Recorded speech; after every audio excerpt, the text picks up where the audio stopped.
Hi, everybody. It's been a couple of days. I figured I'd check in, see how everybody's doing. Boy, we are in the land of confusion big time. Well, at least that's my realization of this world because of what's coming out now, right? So there's the symbology of when you look at the Trump thing, right? The indictment or whatever, it got the arrest, right? There was 19 of Trump's people. Well, 18 of them plus him is 19. If you the ancient language Greek and Hebrew, if you look at the 19th letter in I can't remember what Hebrew is right away, but the one in Greek, the 19th letter is the tower, the sun tower, the Trump tower. He lives on the 66th floor, which I think is in the middle, but I think there's only 30 floors or something like that. Oh, I wonder if there's 33 floors. But if you haven't seen it online, it's like this whole apartment is just like gold. Everything in it is like gold. It's like a palace of gold. And the ceiling, he's got on his ceiling the heavens, the sky, right? So it's really quite interesting. Plus, they were showing a picture of a sky view coming down, going over Mar-Lago. And if you look at Mar-Lago from a sky view down, it's the shape of the third eye. It's the same shape that's in iPet Goat 2. There's a scene in iPet Goat 2. I think it's before the dome cracks. They showed this like shape of the third eye. And I seen that and I was like, oh my goodness, that's the same thing as on iPet Goat 2.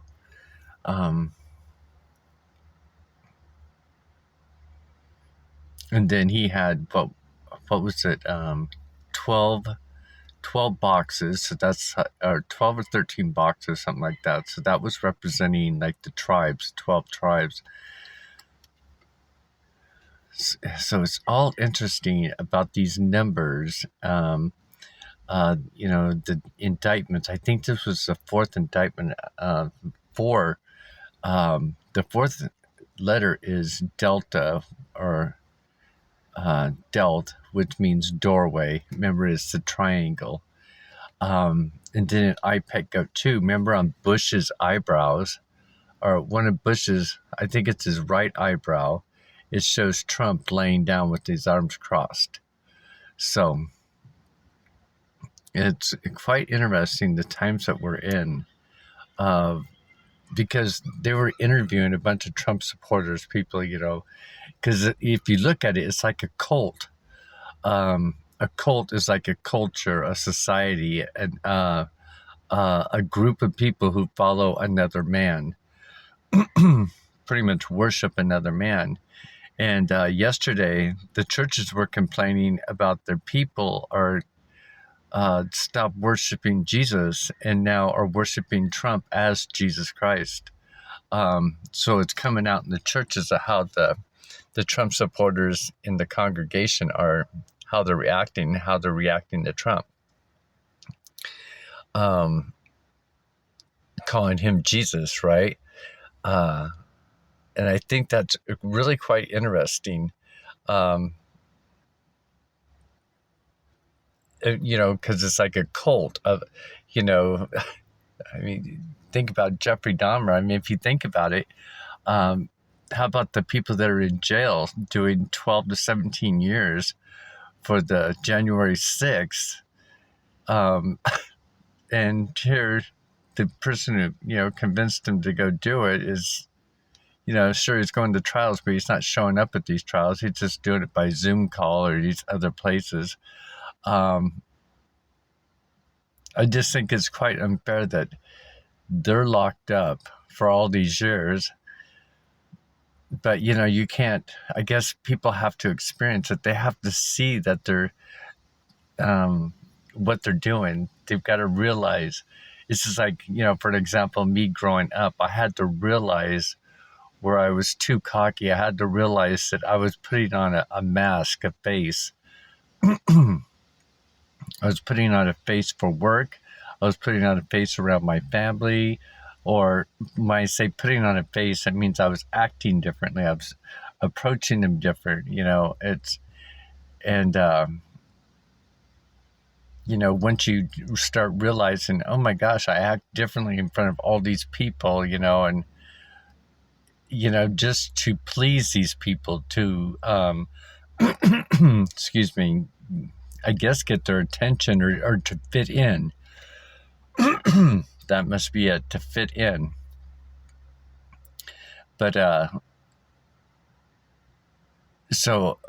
DeSantis, I think it was DeSantis that dropped out of the race. There was a video on Facebook of him apologizing. So he dropped out of the race, and he's rooting for Trump now. He said that he was misdirected, but I'll tell you what, I know why he did it is because he got such a bad rap. People didn't like him anymore. They wanted him out of his position. And I started kind of meditating on this. It's like, why did he have a change of heart after saying all those things and everything? And, that he knew for sure and this and that. And then all of a sudden he's coming out. And I started looking at some of his videos where people were booing him. People didn't want him at speeches. So they were turning against him. And I got to thinking about him and his power, because men and women like to have power. They like to, it's like a show, a stage. They like to be known and popular, that type of thing. It's like our ego. And I think when our ego gets, when I look back at things that I've done, like when I got moved up from supervisor to manager, they tell you, don't let your ego get to you in this position. And it was hard to learn and control my ego for at least about a year in that position, because, I was responsible for like 68 people, writing their reviews, teaching them safety, giving speeches, bringing them in to get, that type of thing, and working with them. It was like I went from a stalker boy to, up the chain in a matter of years, to about, I think I was in manager position for 4 years. So, and I was there for 12 years. Oh, there's a bee in here. No, get out of here. Yeah, get on out. But anyway, so it's like I was experiencing it. And the thing about, when I look back on my life, when I was in the military, I worked up to like petty officer second class, from an airman, from nothing, and then worked my way into a position, right?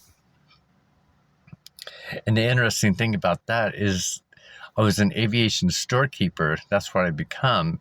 And the symbol for an aviation storekeeper is two keys crossing like an X with wings on it. And if we look at the Greek letter, it's, the X, right, is the keys. If you look at Planet X, right, the X is our DNA. The X represents Michael, right, the crossing over for experience points. The X is the X chromosome, the female. The E that was taken out of Adam's, So I don't know. It's really quite interesting when I start looking at everything and seeing how people are in the world acting right now, and how you see like these big followers of, and it's because, when they were interviewing these Trump supporters who were asking, the guy was asking, so I guess you vote for Trump anyway, even if he killed somebody. They're like, yeah. He goes, so if he just killed somebody right there on the White House steps, you'd still vote for him? Yeah. And it wasn't just one or two people. It was like he would ask that question all throughout the thing. Yeah, they would do it. I mean, or it's like crimes, right? So they start mentioning crimes. Yeah, it's better than having Biden in, but so that's all they're looking at. And then another thing that was very interesting is that reporter guy going around going, do you think this should indict Hunter? And everybody's like, yeah, yeah, yeah, yeah, right. All through probably about 20 people. Maybe that's a little bit exaggeration, I'm sure. But they got to this, it was very last at the very end. And this guy approaches these three females in these big red shirts and stuff. And so he approaches them. He goes, can I ask you a question? They're like, yeah. And he goes, so do you think they should indict Hunter? And the girl goes, they can't indict him. He doesn't work for the government or anything.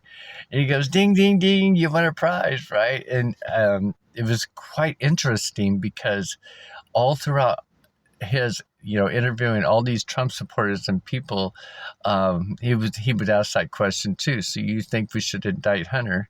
And they're all like, yes, he deserves to be indicted. Yeah. And I got to, thinking to myself, and I even wrote it in the comment, these people have no idea what indictment means. They, and it was just, it's kind of crazy because if we want a world to change, and, usually you see like videos of people with these young kids out there, Gen Z and stuff like that, and talking to about history or who's the current president. And they're like, I don't know, just like, cause they don't, they'd only care once a year, when the voting comes and all the stress comes. But I think that this is a very interesting world of how the people are so brainwashed right now that they will vote for him. It's kind of like, when you think about Jesus when he was crucified, when, what was his name? Pilate. Pilate said, let the murderer go or crucify, or Jesus go. And they go, the murderer, let the murderer go. And then they crucify Jesus. So if we look at today, they're like, let the murderer go, and then crucify everybody else. And then how they're looking at Trump as Christ, Jesus Christ, he's being crucified just like Christ.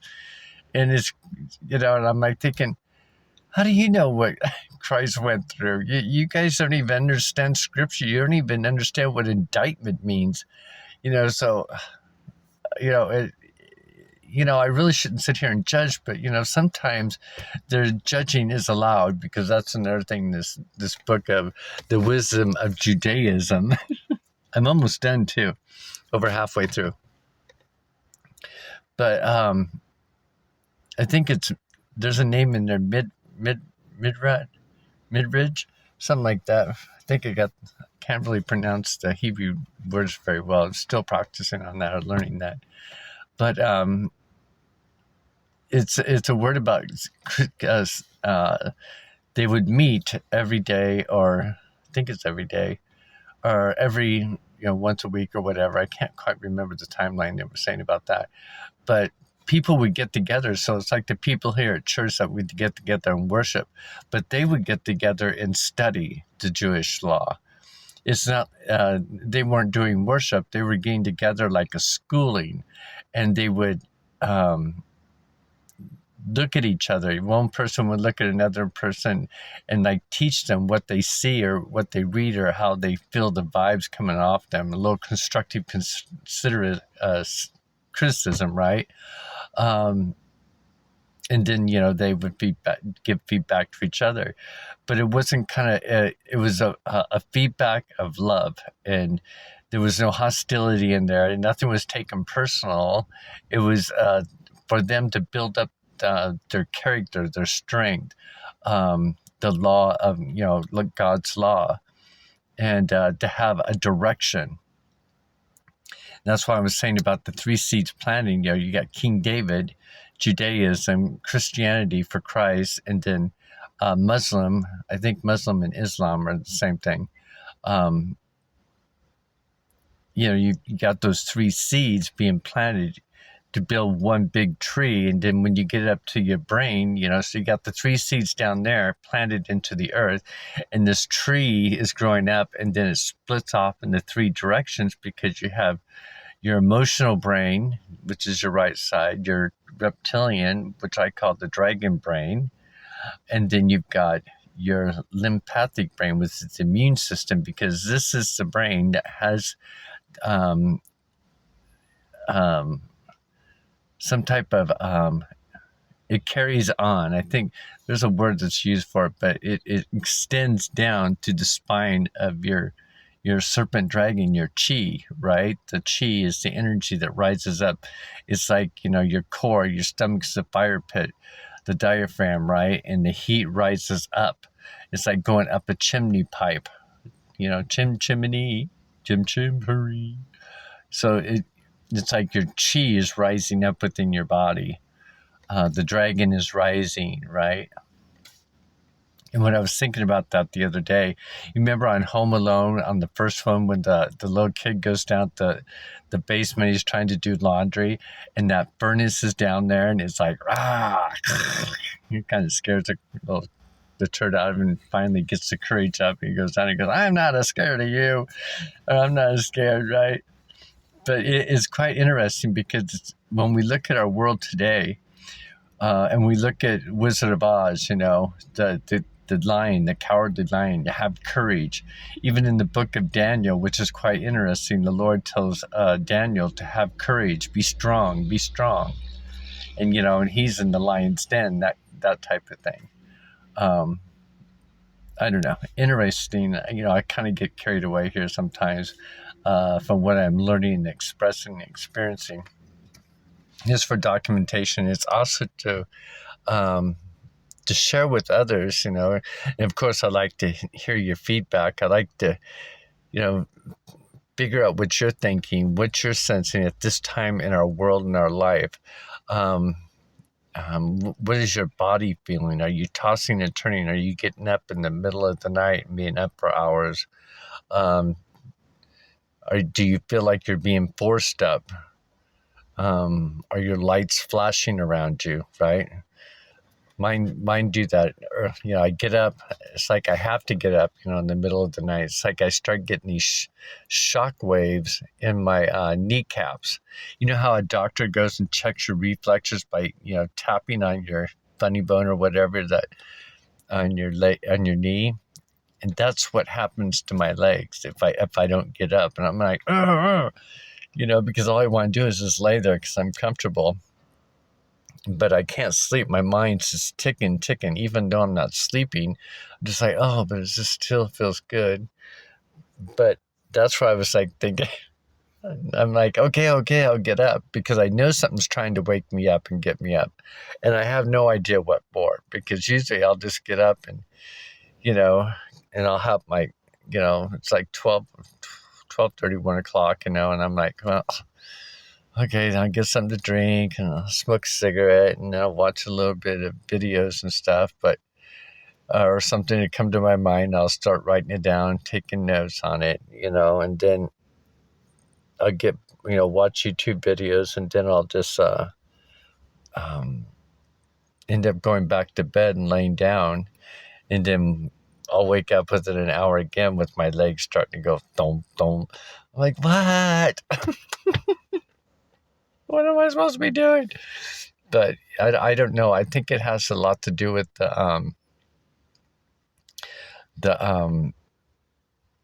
something that I'm not sure if it's grounding or if it's I